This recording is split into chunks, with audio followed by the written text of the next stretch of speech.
Hi, my name is Remy Rhodes, and we are here in the Remy Rhodes podcast. We are here with our guest podcast friend over here, and today we are going to be covering some hockey tips and saying what has to be said.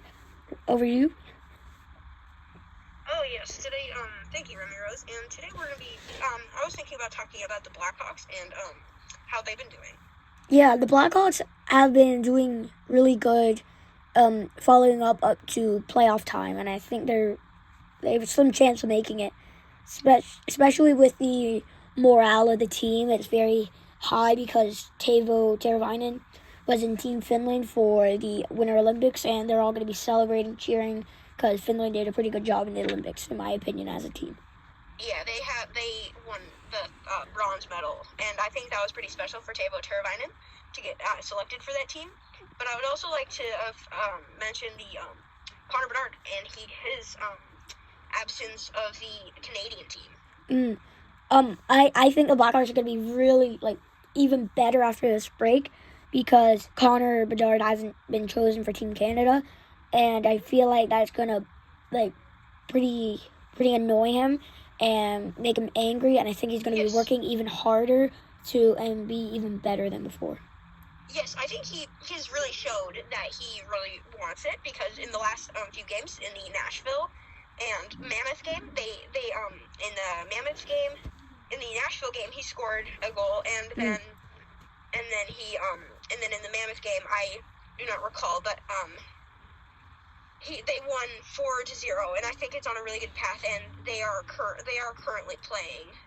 The Blackhawks are currently playing right now. Yeah, with Utah losing that 4-0, people are going to say, oh, someone did this. Oh, defense did that. Offense didn't score. Defense didn't do defense. But really, if it comes down to 4-0, it really comes down to the coaching side. Because you can have 2-0, 3-0, 1-0. That's all team. When it comes to 4-0, there's a little balance on to the coach there. And I think he needs to do something for Utah. Yeah, I think it's balance. I think there's a balance I think it's everybody's fault. I don't think there's a specific management problem. Specifically, I think Utah is a very inconsistent team. Yes, I totally agree. And including the Blackhawks, they're a very inconsistent team that can't really keep it together every night. But yeah, I think it's gonna be a really fun team to watch lately. I really enjoy watching all the young guys coming into the system. Like we got Connor Bedard has been here for a few years. Oh, yes. Nazar, Green getting his shot. Oliver Moore, Nick Lardis. Yeah, I really like him. He's been immaculate. He's been amazing. I love Nick Lardis. He's really consistent and working hard. And in San Jose, there's a lot of newcomers like Celebrini. It's just like this year, there's a lot of newcomers. Yeah, and Will Smith. And I think in the next 5 years, the Blackhawks or the Sharks are going to take the Stanley Cup with all these players that they're taking in. I think the Blackhawks have a higher chance of winning the Stanley Cup than the San Jose Sharks. Yes, definitely. I think Coach Blashill coming in really helped their team and firing whoever they had, Luke Richardson. They had him before, right? Oh yeah. I don't think he was the best thing for them. I think Blashill really boosted Connor Bedard and the way he played, and I think it's just going to be a really cool season to watch, and I think they may be still in the playoffs if they can string together some wins here. Yeah, I think they're going to have a higher chance when people say, oh, they're going to have a really low chance, because Teravainen, yes, we've been covering him a lot recently, but he's going to boost that morale by 10-15%. Because he is bringing a lot of spirit in. And Teuvo Teravainen. He's bringing a lot of spirit back.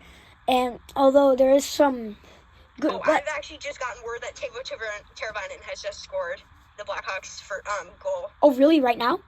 Yeah. See, right now, in our time, there's a live Blackhawks game. And where is this in? I can't remember. I don't know. Yeah, we don't know. And see, Teuvo's bringing back a lot of morale since he just scored.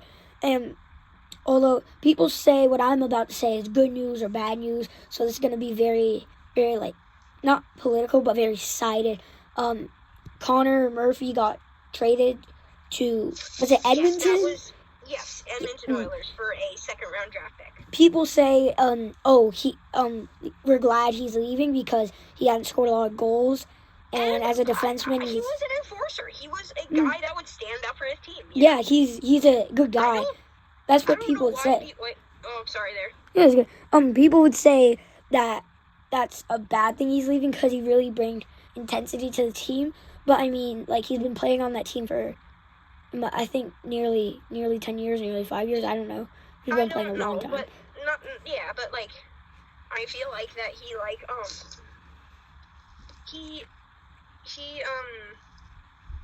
well, I've lost my train of thought. I think that I think they just don't need him anymore, you know? Like, they have so many players, and I don't know why the Oilers took him.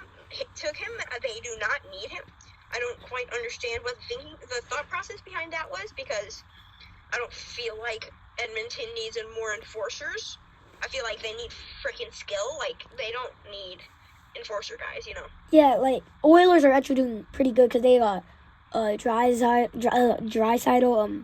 what's his name? McDavid. Yeah, McDavid. And, like, they've got good players. I think they don't need have Murphy. No defense. I mean, Blackhawks, in my opinion, don't really need Murphy because we're bringing all these young, fresh 20, 21-year-olds. And yeah, Korchinski has been filling that role, and I think he's been doing immaculate.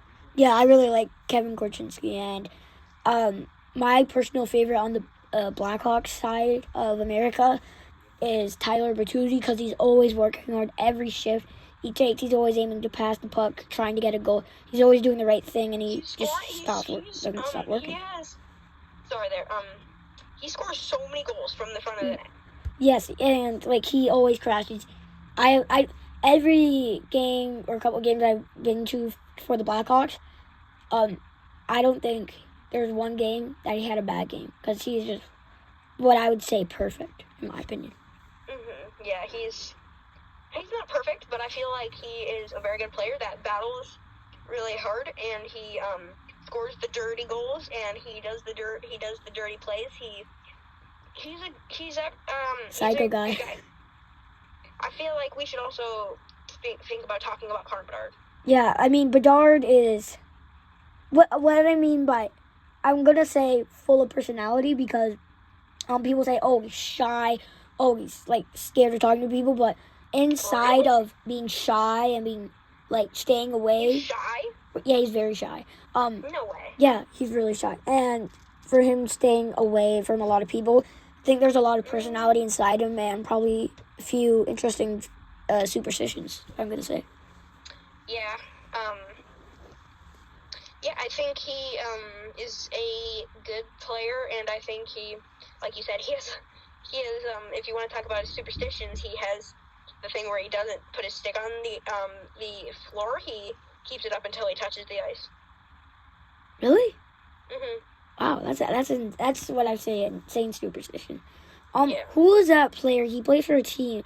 Because in the middle of a game. He plays for a team? What? No. So it's another player in the NHL. Sorry, you messed that up. So in the middle of the game, I think it was around the second or third period. I don't know his name. Someone, can you type in the comments what his name was? He ate applesauce like on the bench in the middle of the game. No, no applesauce. Draisaitl ate mustard on the Olympics. Really? Damn. Yeah, I'm mustard packet on the bench. No wonder they lost. Yeah, but like he ate applesauce in the middle of the game, and he was trying to prove a point to social media that applesauce is really good before a sports game. I mean, like he's very, like opposite of Bedard, because he's kind of sticking to the social media. Wow, Bedard is staying away from social media as much as he can. Really? Yeah, look, my God, Bedard's so, like, shy. When I've seen him a couple times, he's very shy. He's the person who does his job very well, and then is very nonchalant afterwards. Yeah. But, yeah, I think, he's a good player, and I'm excited to see what he does in the future. Yeah, I think he has a good future. Although, I don't get why everybody loves him, because he's a big deal. Like, I mean, he is a big deal, but I don't get it, because there's other players on the Blackhawks that are definitely better than him, and I don't understand why he gets full grace. Oh, 100%. Who's better than Connor Bedard? Bertuzzi, Ryan Donato. Bertuzzi is not better than Connor Bedard. Ryan Donato, like they always do more. Donato? Yeah. Bedard just has skill, and those other two players that I named, they're really good workers. They really shine out to me when I watch their games. Yeah, I think Connor Bedard is without a thought the best player on the Blackhawks. But these are the opinions, though. Everyone has their opinion. Yeah, I know. But, statistically wise, he's the best player. Yeah, because he's trained. He trains every single day, probably for 3 hours. Yeah, he has he got exceptional status when he was little, because he was just so amazing. Yeah, he's I saw a photo of him on Instagram when he was 10 years old. He won a trophy with his young team, and I think he got MVP or something. I mean, if you see those stats, you see why he might be the best player in America or the Blackhawks. Cutting out? Oh. Yeah, no, I didn't know that was a question. Sorry. Messed up. Yeah. I'm just, he's a really good player, and I think he has a lot of work ethic, and he just works every day. He has also, we have to mention his shot. Oh my God. Yeah. Yeah, that was an honest reaction there. Boom. Oh, he doesn't. Hang on. He doesn't have the hardest shot in the Blackhawks. He has the best shot, though. Yeah, he's the best shot. He doesn't have the hardest shot. I think the hardest. I can't remember. Who had the hardest shot. I think it was Foligno or something. It's probably Bertuzzi. Bertuzzi, or it was Murphy, or before he got traded. Wow. Yeah, but I mean, see, Bertuzzi is a really good player. So that's why people would say, oh, Bertuzzi might have the hardest shot. Oh, Bertuzzi works the hardest. I mean, it's all coming down. It really just comes down to who does the best, really. Who does the most work? Yeah, who does the most work. But I think we've talked about a lot of good things today. Yeah, I mean, oh, hang on. The person with the hardest shot on the Blackhawks is actually no one who we think it is. It is, Louis Crevier. Louis Crevier? Yeah, his shot speed is. Why didn't I not think of that? He's the tallest person. And his shot speed is 102.83 miles per hour. Are you looking at Google right now? Yeah, this is Google.